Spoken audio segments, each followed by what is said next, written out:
you can't hide from what happened, right? And you got to own it. There's no sugarcoating what happened in Columbus. The Badgers got buried by the Buckeyes. The blackout felt like a funeral for Wisconsin as they watched Ohio State jump out to a 28-point lead and go on to hand them their second loss of the season. But the blowout is over. Now all they can do is respond. I want to see our best ball, hands down, every position. And I'm going to push that all week. Like, how can we do something different during the week to just get better?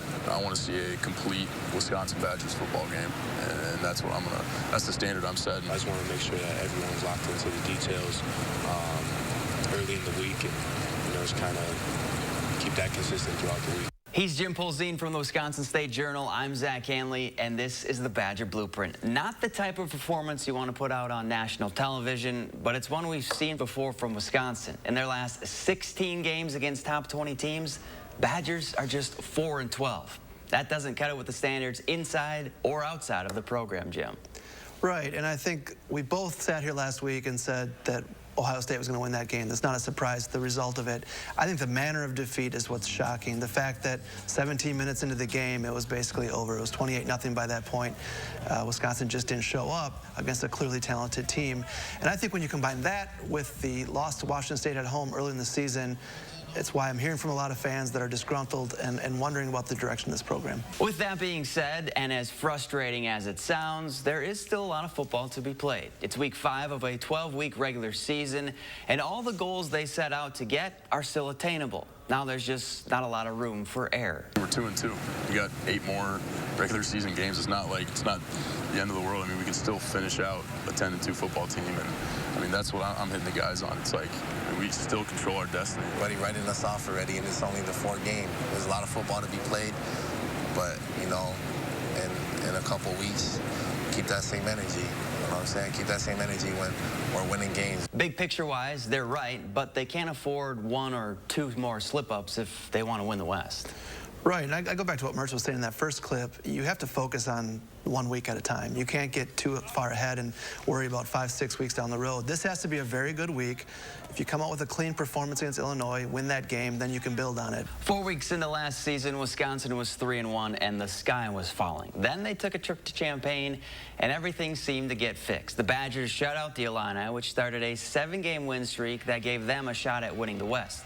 Similar story this year with another Week 5 matchup against Illinois, and this group plans to use last year's experience to right their wrongs. I think it can put confidence in guys knowing that, regardless of your record, you hold the keys to your success is kind of how I view it. So,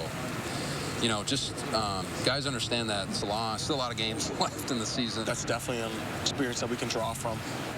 Play our style of football, play clean football, and get a win so we can go into the rest of the Big Ten, with some momentum. That game and the emergence of Braylon Allen really propelled Wisconsin last year. Can they do it again? Sure, why not? I mean, if you look at the schedule, you get past Ohio State, there's not going to be another team on the schedule the rest of the regular season that is anywhere close to Ohio State's talent.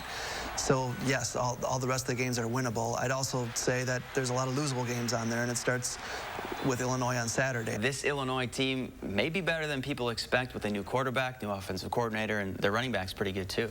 Right. I mean, it's a 3-1 team that really could be 4-0 at this point. Offense has improved. The defense has improved. I think Bielema's got that program headed in the right direction. It's not going to be an easy one. And still to come, for the first time since leaving for Arkansas, Bielema is returning to Camp Randall. That's next, after the break.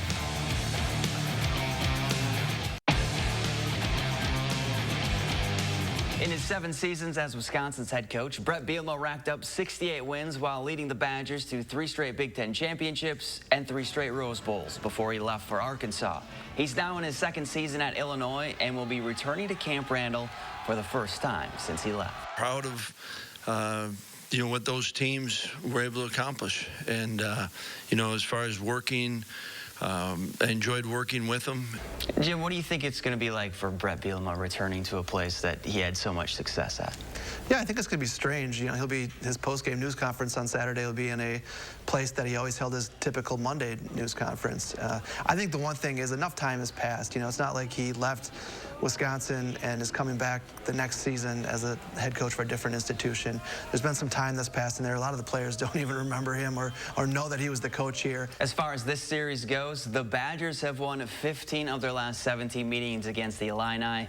How do you see this one playing out Saturday? Yeah, I'm very interested to see how Wisconsin bounces back. It's tough to get your butt kicked on a Saturday night and bounce back the next week. I look for a more focused response. I think they'll win 24-14. Like last year, this is a get-right game for Wisconsin. They're favored by around 7. I think they'll win by 17.